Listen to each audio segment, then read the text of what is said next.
ये एक पानी का जो मैनेजमेंट है और जो लोग आप लोग जो पिछले 30, 40, 50 सालों में देखा होगा अपने प्रदेश में, अपने उस ज़िले में, अपने गांव के आसपास परिस्थितियां बदल रही हैं। कहीं पे अच्छा हो रहा है, कहीं और ख़राब परिस्थिति हो रही है, ये चीज़ें हुई। पर एक चीज़ माननी ये पड़ेगी कि भाई माननीय प्रधानमंत्री जी ने एक पीने की पानी या कहिए कि सबकी जीवन शैली या जीवन स्तर बेहतर हो, उसकी एक परिकल्पना किया। वो परिकल्पना क्या था उसको हम समझें और उसको हमको आगे बढ़ाने की ज़रूरत है। वो परिकल्पना क्या थी कि लोगों का जीवन स्तर बेहतर हो। हमारा देश जैसा भी है, सभी व्यक्ति को, सभी परिवार को मूलभूत सुविधाएं उसके पास होनी चाहिए। किसी के पास घर नहीं तो उसको घर होना चाहिए। उसकी जात, उसकी पात, उसके धर्म, कुछ कोई मैटर नहीं करता। किसी के पास टॉयलेट नहीं है तो उसके पास होना चाहिए। बिजली कनेक्शन नहीं है, बिजली नहीं तो बिजली होनी चाहिए। कुकिंग गैस का प्रोविजन होना चाहिए, क्योंकि ये जीवन की मूलभूत जो है सुविधाएं हैं। ठीक है, ये परिकल्पना की गई। दूसरी परिकल्पना में उसी में ये था कि भाई हमारा देश जो है उत्तर भारत को और उत्तर पश्चिमी भारत को छोड़ दें। यहाँ पे क्या होता है कि हिमालय के जो ग्लेशियर हैं, जो वहाँ पे बर्फीली जो ऊपर वाली जो जगह है, वहाँ से पानी समर में, गर्मी में पानी वहाँ से पिघल करके आता है बर्फ़ से।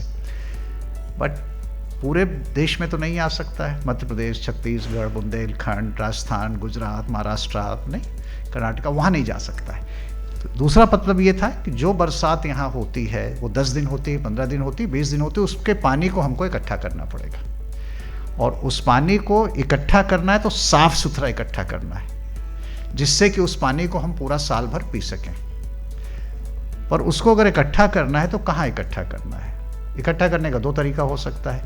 ज़मीन के ऊपर तालाब है, लेक है, झील है, और या ज़मीन के नीचे भी है। जो हमारे ज़मीन के नीचे पाताल में जो एक्विफर हैं, वहाँ पे जगह होती है, क्रिवाइसेस होती है, जहाँ पानी से आप निकालते हैं वहाँ पानी स्टोर भी कर सकते हैं। पर उस पानी को वहाँ नीचे इकट्ठा करने के लिए बहुत ज़रूरी है वो पानी साफ़ हो। अगर वो साफ़ नहीं होगा तो स्टोर कैसे करेंगे? स्टोर करेंगे तो वो पानी भी ख़राब हो जाएगा। अब आप सोचिए कि आपको मैं कहूँ कि सीवर का पानी है, उसको क्लोरीन डाल के शुद्ध करके पी लीजिए। सीवर के पानी में क्या है? क्योंकि मनुष्य का जो मैल है वो भी है, उसमें मल मूत्र भी है। तो इसका मतलब ये है कि पानी को इकट्ठा करने के लिए ये बहुत ज़रूरी है कि पानी को साफ़ रखा जाए। बरसात का जो पानी है साफ़ हो। इसका मतलब क्या हुआ कि अगर पेयजल हमको चाहिए साफ़ सुथरा, तो जो पानी बरसात से आ रहा है वो गंदा ना होने पाए। और गंदा ना होने पाने के लिए एक ही चीज़ ज़रूरत है कि हम खुले में शौच ना करें, खुले में मल मूत्र का त्याग ना करें, नहीं, पेस्टिसाइड ना डालें। जिस तरह की गंदगी कम कर सकते हैं तभी स्टोर कर पाएँ। ये कौन करेगा? सरकार थोड़ी करेगी। ये तो हमारे और आपके हाथ में है ना। एक चीज़ ख्याल रखिएगा कि जो ऐसा नहीं करता है या हम जो नहीं करते हैं, इसका मतलब यह है अपने बाल बच्चों का और दूसरे के बाल बच्चों को ज़िंदगी को बर्बाद करने का काम कर रहे हैं। इसीलिए माननीय प्रधानमंत्री जी ने, सरकार ने 2014 में सबसे पहले स्वच्छता का कार्यक्रम किया। सबको टॉयलेट प्रदान करना, ये काम किया गया। एक सोच है ये, इस सोच को हमको समझना होगा। फिर क्या किया गया कि भाई जल संचय अभियान शुरू किया गया। फिर क्या किया गया कि हर घर में पीने से पानी मिले। आपने देखा होगा कि अगर पानी आप ले आते हैं, खुले में रख देते हैं, तो बाल्टी में पानी खराब हो सकता है, नहीं? तो ये हुआ कि भाई नल से मिले। पर नल से अगर पानी मिले तो ये बहुत ज़रूरी है कि जब भी आप नल खोलें तो पानी मिलना चाहिए। सबसे बड़ी बात है कि जब भी नल खोलें, अगर 2 घंटा सुबह 2 घंटा शाम मिलता है तो फिर प्रॉब्लम है, फिर समस्या हो जाएगी, क्योंकि पानी को स्टोर करके रखेंगे वो पानी खराब हो जाएगा। इसका मतलब ये हमको ये करना, करेगा कौन?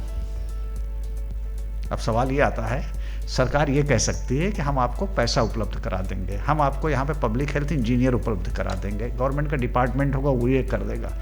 पर इसको जो मैनेज करना है, रोज़ रोज़ देखना है, देखभाल करना है, गाँव का काम खराब ना हो क्वालिटी में,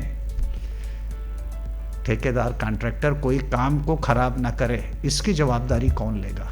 सिर्फ सरकारी अधिकारी नहीं लेंगे मेरे हिसाब से। इसीलिए जल जीवन मिशन के अंतर्गत या कई और राज्यों की स्कीम है, हर जगह ये किया गया कि ग्राम पंचायत या उसकी सब कमेटी, जिसको हम लोग पानी समिति कहते हैं, जिसको हम पेयजल एवं स्वच्छता समिति कहते हैं, वो इसको जिम्मेदार। उसमें ये कहा गया कि भाई ये महिलाओं का, उनके बच्चों का, उनके भविष्य का सवाल, उनके जीवन का सवाल है। इसलिए इस कमेटी में 50% से ज़्यादा महिलाएं होंगी।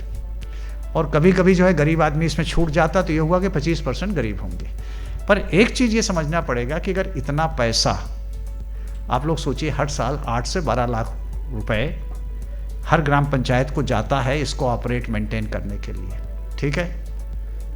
ये पैसे को समुचित उपयोग हो आप ही लोग कर सकते हैं। पानी में क्लोरिनेशन होना है, पानी साफ सुथरा हो, आप ही सुनिश्चित कर सकते हैं। और समय ये आ गया है हमको हक के साथ ये कहना पड़ेगा कि जो अधिकारी, पब्लिक हेल्थ इंजीनियरिंग डिपार्टमेंट, पेयजल विभाग या उसको जो भी जल शक्ति विभाग कहते हैं कि भाई हमारा जो काम है वो अच्छा होना चाहिए, ये सप्लाई में ये प्रॉब्लम है, ये ठीक होनी चाहिए, आपका हक है, ये आपका राइट है। इमेजिन करिए कि केंद्र सरकार, भारत सरकार, माननीय प्रधानमंत्री जी बार बार कह रहे हैं और इस तरह का फंड उपलब्ध कराया जा रहा है, ये भी किया जा रहा है कि भाई जल्दी से जल्दी ये काम पूरा हो। तो इसका मतलब है एज ए नागरिक जो है हमको सचेत रहना पड़ेगा, हमको थोड़ा सा सजग रहना पड़ेगा।